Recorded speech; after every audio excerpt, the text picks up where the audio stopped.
craftsman. I was known for it. No one at Royden's could match me there. I mean, Joe Salt, the foreman, he took me aside one day and he said, "Sam," he said, "you're a fucking artist is what you are." There was a row of rivets in the aftward keel, you see, and you could see your face in each one. And I couldn't have lined them up better if I'd worked it out with a fucking slide rule. He wasn't wrong, old Joe. I mean, I was an artist. Not in the ring, though. What I had was, I had a big right hand. I never got cut. And if I went down, I got back up again. It doesn't sound like much, does it? Well, I had enough for a shot. I had enough for a shot at Dempsey. Dempsey worked a shipyard too. You know, during the war. And it's a good place for a heavyweight to work. Builds your shoulders, your arms, toughens your hands, and the salt water turns your skin like leather. He was the greatest, was Dempsey. Best of them all. I mean, you can talk about Gene Tunney, you can talk about the coloured lad, Jack Johnson. Nowadays they're all talking about this Joe Lewis. None of them got close to Jack Dempsey. No one ever will. He was the greatest. And I fucking beat him. Col Mackay, my manager, he set it up. Col had spent a few years in the States before the war. I mean, he was a merchant navy man, you see. He got friendly with Dempsey's manager. Now, Dempsey wasn't Dempsey back then. He was, this was before the Jess Willard fight, before Billy Maskey and George's Carpentier, before he was a champ. I mean, I don't know if Col even knew who Dempsey was back then. He found out soon enough anyway. In 23, just after I broke Frank Goddard's jaw to take the British title, Col got word that Dempsey was looking for an easy matchup. I mean, this was just after Dempsey had fallen Louis Firpo and had knocked him out through the ropes and onto the pressmen's table.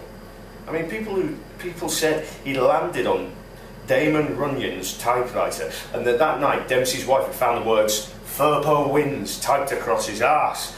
But of course, Firpo didn't win. Dempsey got back up, like he always did, and he knocked the greasy bastard's teeth right down his throat. After that, all Dempsey wanted was an easy payday. And Col sent a wire to Doc Kearns, Dempsey's manager. I was Dempsey's easy payday. I'll never forget those weeks just before I sailed. The fella who was promoting the fight said he wouldn't stump up for my ticket to New York. All that money they've got over in America and he wouldn't stump up.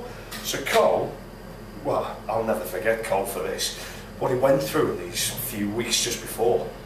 He must have talked to every shipbuilder in the yard into chipping in. Every riveter, every welder, every carpenter, every Joe Salt, even Charlie Royden, the bleeding boss's son. He told them that I was going to go to America to give Jack Dempsey a fucking black eye. He said I was going to be the next heavyweight champion of the world. God, you should have seen them. They knew I could do it. Some of them who'd been at Royden's a while, had seen me taking on all comers at the old clock on bank holidays when I was just a kid. I mean, the rest had seen me fight at the Birkenhead Drill Hall or at the International Club. A few of them had even followed me down to London to see me knock 7 shades of shit out of Frank Goddard.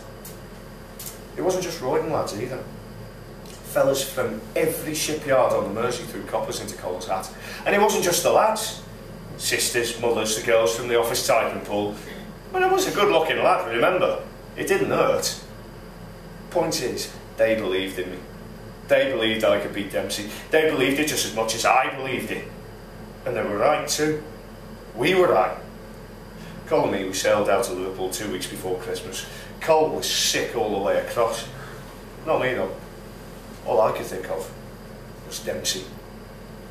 The fight was Christmas Eve. I tell you, I've never trained so hard, never hurt so much.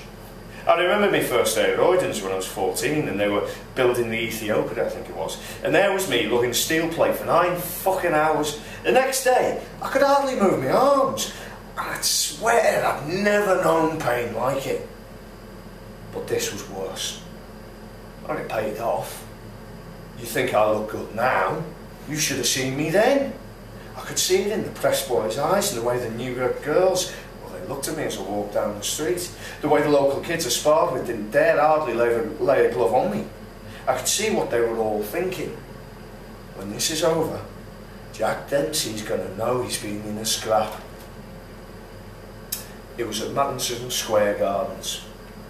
I remember camera flashbulbs exploding all around me as Dempsey came in. I couldn't believe the noise. I was used to noise, but that was the noise of ships, you know, iron, machinery. I wouldn't have believed you could make a noise like that with just people. We decided beforehand, me and Cole, what they were going to call me. The Royden Dreadnought. Sam Collins, the Royden Dreadnought. How about that? It put me in mind of all the lads at Royden's just when I was climbing into the ring. Just when I needed to remember all they'd done for me, how they believed in me, just when I needed it the most to give me strength. I remember how he looked at me.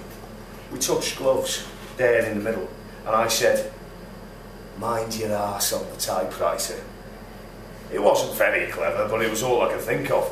You know, I couldn't think of anything better at the time, and he just looked at me. I mean, he was a decent looking lad, Dempsey, but, well, for a heavyweight anyway, but those eyes, I mean, he had the eyes of a shark. Christ, it was a fucking party when we were back in Liverpool. I'll tell you that. There was beer, whiskey, you name it. Everyone was cheering, singing me name. Joe Salt took me hand. "Credit to Royden's," he said. He said, "I expect you'll be moving to America now, will you, Sam?" And I said, "No. Joe, I'm a Royden's man. Through and through. I can't defend my titles on my day off, you know. Just like I always have. It won't change me this," I said. There were tears in his fucking eyes. At the end of the night, me and my dad, we walked home, arm in arm, singing the old Irish songs all the way up Stanley Road, and then we were sat in the kitchen. Dad broke open the whiskey. We had the toast to Sam Collins, the Royden Dreadnought, heavyweight champion of the world. Then he asked me, "So how did it go?" I told him. I told him Dempsey had come out strong, hunkered in, down and low, just like we've seen in the films, cutting off the ring. Jesus, he hit hard. Left, right. I've never been hit like that. I felt like one of those mad fellas that goes over Niagara Falls in a barrel.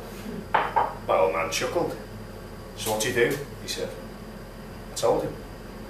I gave him back plenty. "Did he knock you down?" says my dad. "In the fourth he did. Came in with a jab over, you know, over with a roundhouse, flush on the button. He had me on the arse, but I was up like a flash. Came right back at him, jab, jab, hook. Banged him a good one on the jaw, then to the body, bam, bam, bam." "He's a tough one," my dad said, sipping his whiskey. "Aye," I nodded.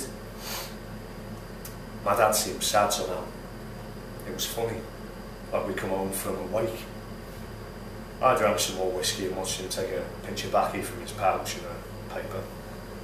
While he was rolling one, I told him how I really got on top of Dempsey in the eighth. Landed 2 big shots, one to the chin, one to the kidneys. How I wouldn't have had him if the fucking belly had gone. And again, in the 12th, I brought out the big right. Wham! On the top of Dempsey's head. Skull made of teak, that fella, my dad said. And I told him, "I knocked him down, Dad." "Well, all right, pivot off the left foot, everything behind it, and I got the champ square in the chest, and down he went, Dad. Dempsey on his back, me on my feet. Christ, Dad, you should have heard the noise." He nodded, tongue on the edge of his ciggy paper, and he said, "How'd the judges have him?" "I fucking had him, Dad. Dempsey, Jack Dempsey, I was all over him, apart from once or twice, like he barely touched me. I mean, look at me. Do I look like I've been beaten up? Do I look like I've even been in a fight, Dad? Dempsey's got a cut over his eye. He's swelled up like a balloon. And if that right didn't unslip a rib or two, then I'm a fucking Chinaman. I slaughtered him, Dad. I won." His match flared. He pulled on the cigarette and he nodded and looked at me. And he said, "But the judges didn't see it that way, did they?" I was robbed, Dad. That was all I could say. I couldn't stay in the kitchen after that. I couldn't stay with him, not after that. His sad old eyes looking at me like that. I couldn't stay in the house. How could I stay in Liverpool? How could I go back to Royden's? None of the lads had a wireless or anything, but it was only a matter of time. I could just imagine them, down at the Scala Picture House on a Friday night waiting for the newsreel feature. Collins beats Dempsey. Champ KO'd. Royden Dreadnought, heavyweight champion of the world. I could just see the faces when they found out the truth. Dempsey by decision. Unanimous. Even that big right, that fucking referee ruled that Dempsey slipped. I skipped down that night. Rode the canals to Leeds, found a job on the Calder Navigation. It's still ships. Sort of. You see, you still see Dempsey on the newsreel sometimes, glad-handing celebrities at his restaurant. And I want to ask him. In fact, sometimes I do ask him. I shouted out from the back though at the Dark Picture House. How are your fucking ribs, Jack? People tell me to shut up, but I don't care. The main thing is, Dempsey knew he got lucky that night. He knew deep down that he'd got beat. He knew I'd won. He knew who the real champ was. Of course he fucking did. Dempsey knew.